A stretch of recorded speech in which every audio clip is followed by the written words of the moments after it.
because you're a big superstar and you got this big hit album and you're better than everybody in this house. Is that it? That ain't your brothers. Mother than me. Is that it? You need to think. You think you're better than me, boy? Joseph, that is enough. Is that it, Michael? Huh? Is that That it, is Michael? enough.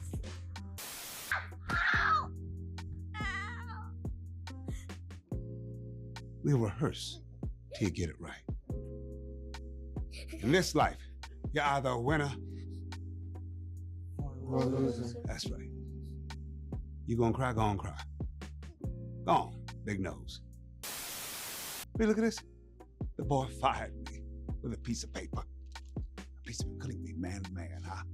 Look me in the eye and do it. That boy's gonna feel my belt when they get in here. How often would he beat you? Too much.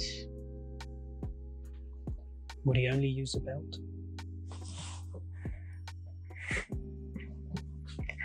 Why do you do this to me? Cut the cameras. Dead ass.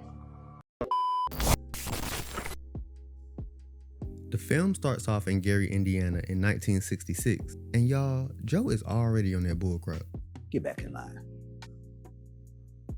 Him and the boys are rehearsing, but this performance isn't up to par with Joe's expectations. Stop. Breathe together. You gotta feel it. You hear it? Take it from the top. 1, 2. Oh, shit. Here we go again. During dinner, Joe informs the boys that he's booked them with some gigs. Everybody's excited about this except for Catherine. She feels that the boys shouldn't be working as hard as Joe is forcing them to, but Joe has a rebuttal to that. I think you're ready. So I booked us a few gigs. We start in Illinois tomorrow, 2 shows in a row. Wait, Joseph, we don't need to work them that hard. Let me tell you something. In this life, you're either a winner or you're a loser. You hear me? Y'all some poor black kids from Gary, Indiana. Shit ain't nothing gonna be handed to you. The Jackson 5 make it to their first show and do pretty good, but we all know that pretty good isn't good enough for Joe Jackson. Set them up, come on. Why? We're tired, and we did good. Mikey, it's fine. You tired. And you think you did good. Is that right, Michael? Yes, Joseph, we did good. Michael, come over here, come here. You looking at me like I ain't talking to you? Boy, you come over here when I call. What? My opinion don't matter around here?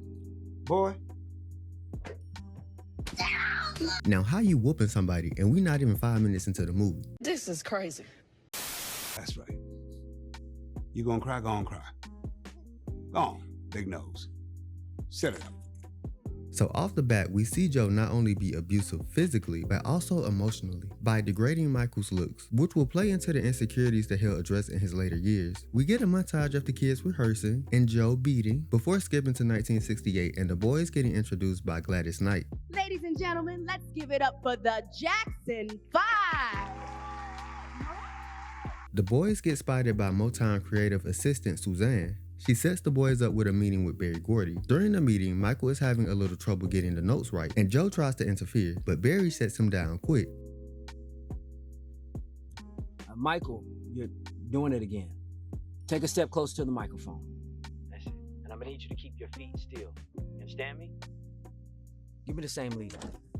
No, he's just getting it. I just need 5 minutes. Say, Joseph, why don't you worry about keeping the boys on schedule, huh?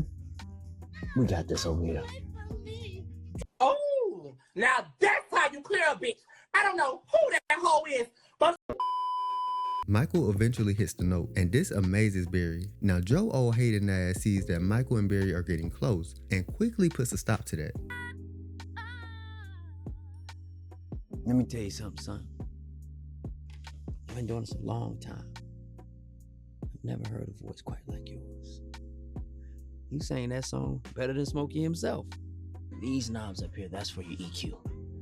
What's EQ? Equalization. You see, when we record, we split things up in tracks. Excuse me, time to go, Michael. Mr. Gordy's a very busy man. I'm sure you've taken up enough of his time. Hey, Michael, you can ask me anything, anytime you want.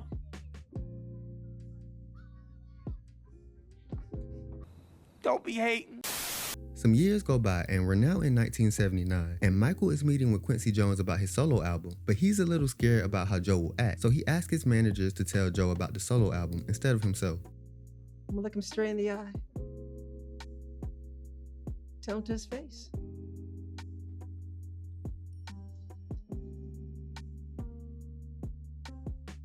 I need you to tell my father that the solo album is your idea. After Michael convinces his managers to tell Joe that he wants to do a solo album, Joe agrees, but he also has plans of his own. Michael can do whatever he wants in his spare time, so long as he continues to work with his brothers. I'm sorry? I own his ass from 9 to 5. After that, it's up to him. If he wants to cut an album at midnight, so fine with me. As long as he's at that microphone at 9 a.m. sharp. Well, no. We see the recording of his Off the Wall album and the huge success that it was. Now, with that success, Michael wanted to treat himself. And what exactly could Michael Jackson treat himself with? I want you to meet my new friend, Bubbles. I rescued him from this awful place, where they do testing on animals. But, chimps are sensitive, though, to certain sounds and people. They either hide or they attack. Hey, did Michael buy Bubbles to fight Joe? Because that would be hilarious if true. Finish him. Okay, so we see Michael at a doctor's office, and this is where we get our first glimpse at Michael's vitiligo skin condition. Has it spread? A little bit. Yeah, but the cream, it helps even out my skin tone. Oh, I see, yeah. We also see Michael getting a consultation for a nose job, because if you remember, Joe said that his nose was too big, and this clearly affected how Michael viewed himself. My nose is too big. Not sure that's true. You see, my face isn't symmetrical for the photographs and all. I have to be perfect. You're the boss. When Michael finally gets the nose job, guess who's the first one to see it? Hating ass Joe Jackson. Mike.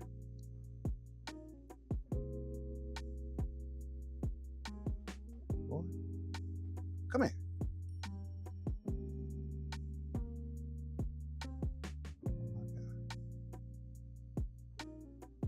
Michael. It's for my sinuses. Hey, don't try to be shot now, Joe, because this all your fault. Yup. So Joe calls up a family meeting, this time to talk about a Jackson 5 tour to capitalize off of Michael's Off the Wall success. But Joe shows him who the big dog really is. I'm arranging a tour in a live album. Applies on Michael's album. So, we're gonna do a bunch of songs. Joseph, I need to think. No, sir. I told you what to think. Think you better than me, boy? Joseph, that is enough. Is that it, Michael? Huh? Is that That it, is Michael? enough. Michael storms out and his bodyguard Bill takes him to a spot to be alone and gives him some good advice. Joseph's never gonna change. Only thing he cares about is the Jackson family. And no matter what you do, he's only ever gonna see it as a family success. Get your own team. Get you a good lawyer. Think about it. Now with the advice from Bill, Michael goes up to his label and holds a meeting about further growing his career, and the only way to do that is to fire Joe. And Michael is still terrified of Joe, so he hires John Branco to do the job. Of course, Joe doesn't take this too lightly. Look at this. The boy fired me with a piece of paper. A piece of couldn't be man to man, huh? Look me in the eye and do it. That boy's gonna feel my belt when they get in here. We began to see just how lonely Michael was during this time when he goes to a toy shop and buys a Twister board game for him and his brothers to play with, but they're all too busy to play with him. The rest of us are going out tonight. Yeah, Marlon's got a hot date. Marlon, what time are you gonna be home? We can play then. Yeah, Marlon's gonna be playing his own game of Twister. So instead of his brothers, Michael has to play with Bubbles until he runs into his father. Come on. Fire your own father. What kind of son does that? You got a lot to learn about family. Michael is now having conversations about his next album. He wants this to be the biggest album ever. He also wants to craft a mysterious personality. He gets some motivation for the album when he sees on TV all the division that's being caused by gang violence in Black and brown communities. The best friend killed by a rival gang member. Another killed at a drive-by shooting in Sacramento because he wore the wrong color. Those who wear blue call themselves the Crips. The Bloods wear red. So he calls up Bill to call up all the gangs, all the Crips, all the Bloods, and he brings them together because they're stronger together than apart. And that's how we got Beat It. Now that the Thriller album has been released and is breaking records on the pop and R&B charts, you would think that Michael would have the red carpet rolled out for him wherever he goes. But even with all that success, Michael being a Black artist meant that he had certain obstacles put in place to hold him back, like getting his music videos on MTV. MTV almost never plays Black artists. I don't know why. Maybe they don't want to scare the shit out of the white kids in the suburbs. Walter, I make this record for everybody, white and Black. We feel like Michael's videos deserve to be seen. I'm a proud Black artist, Walter. I will not be shoved to the back of any bus by MTV or anyone. I need you to run Billie Jean for me. I know. I know. But here's the problem with that. I don't give a shit. I don't give 2 shits. I don't even give 3 shits. So you run Billie Jean for me and you run it all the time. Now with his videos on TV screens across the world, Michael has officially taken over the world. Michael is everywhere, and Joe sees all of Michael's success and goes behind his back setting up a tour with all the boys. I mean, it's gotta be huge. Only you and I can do it. It'll be called the Victory Tour. I can see it. Yeah. But you wouldn't be bullshitting me, would you, Joe? Because if you can't get Michael...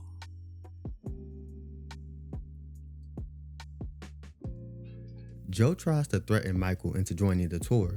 So if I know you want something, I'm gonna need you to tour with your brothers.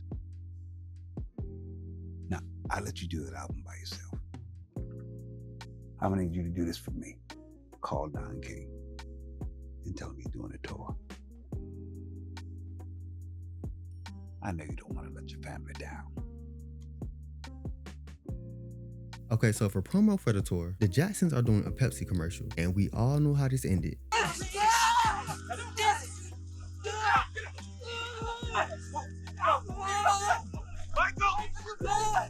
Everybody's at the hospital for Michael, and they're very scared about the status of Michael's health. And then there's Joe, who's only worried about whether Michael will be able to perform or not. Do you think he'll ever be able to perform again? Ever? Joseph. Mr. Jackson, your son almost died. I know that. Well, if that fire had caught his clothes or burned over to his face and eyes, he wouldn't be here. I know, my boy. And the only thing that's going to heal him is by getting back on that stage. While Joe is only thinking about money, Michael is coming to the realization that his life is forever changed from this incident. no one can stop Joseph. Nobody. Many people would have taken this incident as a setback, but not Michael. He viewed this as a second chance at life, a new Michael, one that wasn't gonna sit back and let Joe Jackson run over him. I have to shine my light, spread love and joy, to heal. That's my destiny. He goes on a victory tour with his brothers, and they kill it, of course. And that's when he drops the bomb that the victory tour will be the final Jackson 5 tour. And Joe is just like, what? I'd like to say, this is our last and final tour.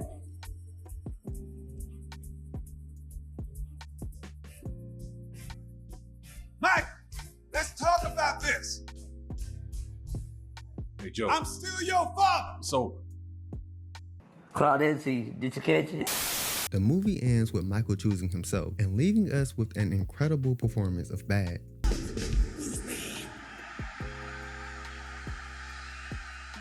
And cut.